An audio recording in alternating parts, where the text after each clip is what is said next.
जो जरूरी है कॉम्बिनेशन वो इंडिया को भी इख्तियार करना चाहिए। और ये मैच तो डू एंड डाई है इंडिया के लिए, तो ऑब्वियसली कि इंडिया इस सीरीज में अगर ये मैच जीतता है तो सीरीज बराबर हो जाएगी ना, और अगर इंग्लैंड जीत जाता है तो वो सीरीज जीत जाएंगे। तो ये एक इंटरेस्टिंग मैच होगा, इंटरेस्टिंग बैटल होगी, ये मैं आपको बता रहा हूं। और ये इंग्लैंड पूरी कोशिश करेगा इस मैच को जीतने की।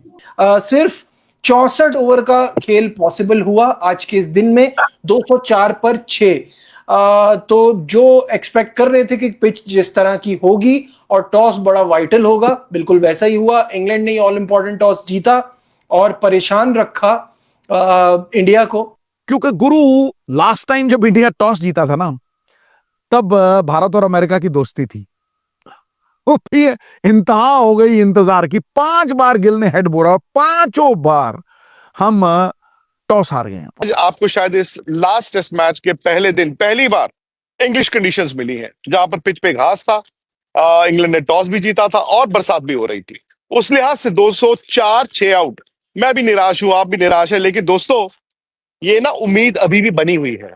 और मेरा यह मानना है कि अगर इंडिया किसी तरह से 300 के ऊपर जाता है, ये टेस्ट मैच जीत सकता है। पुराने दिन वापस आ गए, पुरानी पिचेस वापस आ गई। फाइनली इंग्लैंड ने वो पिच बनाई जिसके नाम से इंग्लैंड जाना जाता था।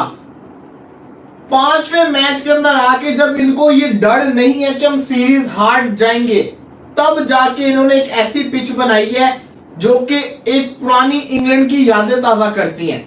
अभी भी इंग्लैंड आगे है, अभी भी इंडिया पीछे है। क्यों इंडिया पीछे है? क्योंकि भाई आपके 6 आउट हो चुके हैं और आप जानते हैं कि अगर सुंदर और करुण नायर की ये पार्टनरशिप टूटती है तो आप जो 204 6 आउट हो वो 225 ऑल आउट भी हो सकते हो। हाँ जी, नमस्कार दोस्तों। भारत और इंग्लैंड के बीच 5वां मैच। भारत के लिए तो करो या मरो जैसी स्थिति। भारत पहले से ही 1-2 से पीछे है। ये मैच जीते तो सीरीज बराबर। सीरीज बराबर मतलब ये एक जीत के ही समान होगी। भारत ने पिछले 4 मैचों में बहुत अच्छा खेल दिखाया है और अधिकांश समय डोमिनेट किया है, नो डाउट।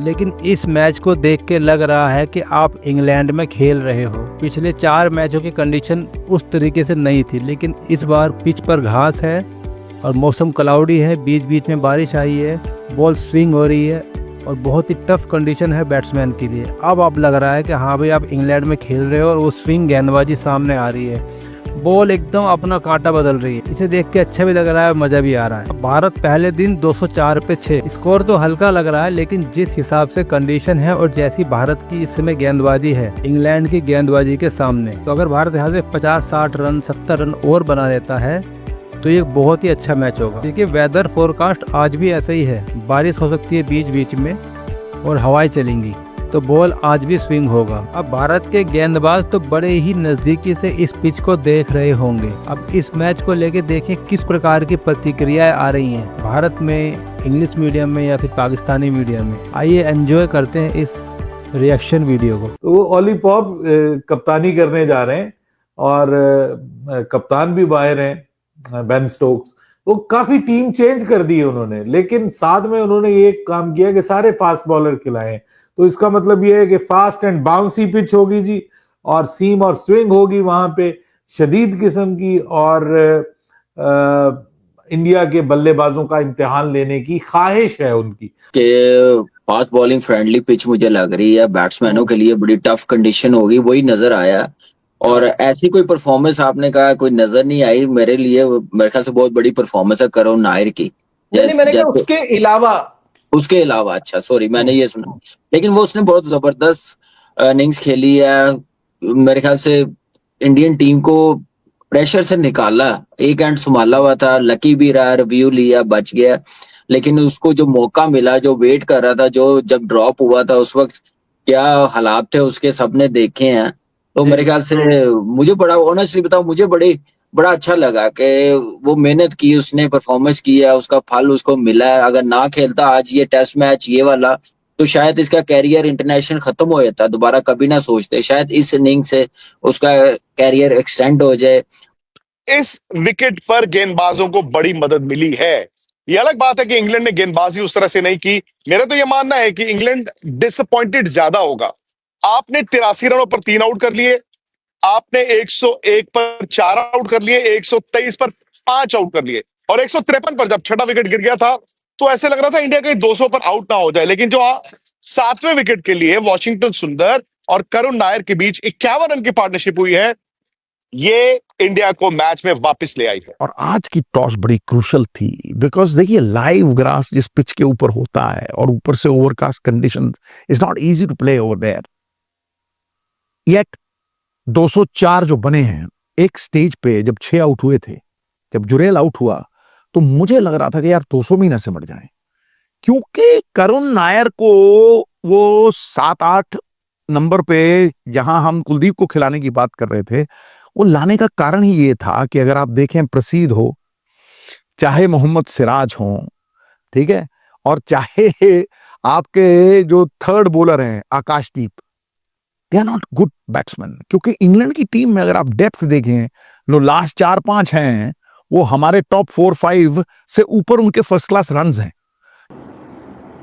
इस पिच के ऊपर टेस्ट क्रिकेट देखने का मजा आ रहा है, और सबसे अहम चीज बताऊं क्या, वो ये कि सीमिंग कंडीशन, बारिश हो रही है, रुक रही है, हो रही है, रुक रही है, इंडिया को लग पता गया है बैटिंग करते हुए। इंडिया ने 204 तो कर लिया है, 6 विकेट इंडिया के घिरे हुए हैं, रन्स कम है, आज का दिन ओवरऑल देखा जाए तो इंग्लैंड के नाम ही गया है। लेकिन अगर इंडिया पहली इनिंग में इस पिच के ऊपर 300 कर लेता है, करुण नायर और वॉशिंगटन सुंदर खेल रहे, दोनों एक अच्छे प्लेयर हैं, तो इंडिया इस मैच में आराम से बड़े अच्छे तरीके से वापस आ जाएगा। क्योंकि पहली इनिंग्स के अंदर 300 270 प्लस रन बुरे नहीं होते। बट इंग्लैंड आज अच्छी क्रिकेट खेला। आप ये सोचें कि ये वो पिच थी जिसपे आपको जोफ्रा आर्चर को खिलाना चाहिए था, जिसमें वो अपना दिखाता, जलवे दिखाता इस पिच के ऊपर। मैं ये आपको क्लियरली बता रहा हूँ ये, लेकिन हालांकि मैं हैरान हुआ हूं कि उन्होंने जो अपनी रोटेशन पॉलिसी है उसके तहत इतने क्रूशल मैच के अंदर अपने इतने प्लेयर्स को रेस्ट दे दिया है।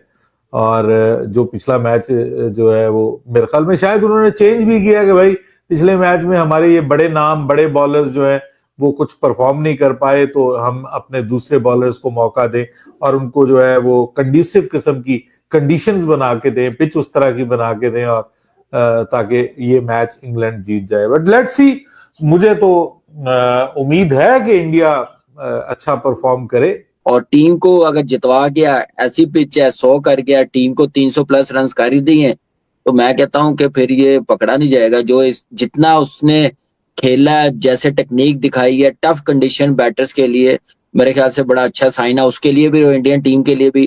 जो 204 रन बनाए, ऐसे लग रहा था कि 170 पे या 180 पे टीम आउट हो गई, जैसे आउट हो गए हुए थे। बिल्कुल ऐसी फीलिंग आ रही थी कि अंडर 200 पूरी टीम ही कहीं ऑल आउट ना हो जाए। अच्छा, बासित भाई ने कल एक बड़ी जबरदस्त बात की थी और आज वो दिख भी रहा था कि जॉश टंग को ये पिच सूट करेगी, और वो हमें नजर भी आया कि उसने इस पिच का थोड़ा फायदा उठाया। गस एटकिंसन की बॉलिंग भी अच्छी रही। ओवरऑल बॉलिंग को कैसा देखते हैं? फिर मैं क्रिस वोक्स की इंजरी की तरफ बाद में आऊंगा, पहले आप बॉलिंग का बताएं कैसा देखते हैं। देखिए, बॉलिंग पिच के मुताबिक की है और एटकिंसन आया, थोड़ा फर्क पड़ा उनकी बॉलिंग में। यहाँ पे आप अंदाजा लगाएं, बेन स्टोक होता तो क्या हाल होना था। ओ जबरदस्त, सही कह रहे हैं बिल्कुल। फिर इनकी बॉलिंग और कितनी मजबूत होनी थी। तो पहला हिस्सा जहां शायद इंडिया के टॉप ऑर्डर ने बहुत निराश किया, स्पेशली जायसवाल, जिनका सीरीज यहां से शुरू होने के बाद डिप की, केएल राहुल जो इस सीरीज में जबरदस्त बैटिंग कर रहे थे, लेकिन एक कैजुअल शॉट खेलकर वो आउट हुए, और फिर शुभमन गिल का वो brain fade moment, Shubman Gill का वो रन आउट एक तरह से इंग्लैंड को प्लेट में डालकर सीरीज दे रहा था। और शुभमन गिल की अपनी गलती थी। कोई तुक नहीं बनता कि आप एक ऐसे टेस्ट मैच में जहां आपको मालूम है एक एक रन की कीमत है और आपको लंबा खेलना है, और आप तो शुभमन गिल हैं, और रन चुराने के लिए आप रन आउट हो गए। और मैं उसे ब्रेन फेड इसलिए कहता हूं क्योंकि उन्हें गेंद खेला है जैसे T20 में या वनडे में होता ना, यहाँ पे गेंद रखा रन चुराने के लिए और भाग गए। तो अपनी स्ट्रेंथ देखनी चाहिए। और इतने घास वाली पिच के ऊपर गेंद घूमेगी नहीं घूमेगी, क्योंकि जब तक धूप नहीं पड़ेगी वो घास का ब्राउन होना एक संकेत होगा कि now the pitch is much better for stroke player. लेकिन having said all that, there is no excuse for the run out of Shubman Gill. देखिए, 2 बड़े क्रूशियल रन आउट्स हुए हैं। एक लॉर्ड्स पे 120 रन की पार्टनरशिप के बाद जब केएल राहुल और ऋषभ पंत खेल रहे थे, वो अननेसेसरी सिंगल जो उन्होंने लिया, I don't know what happened.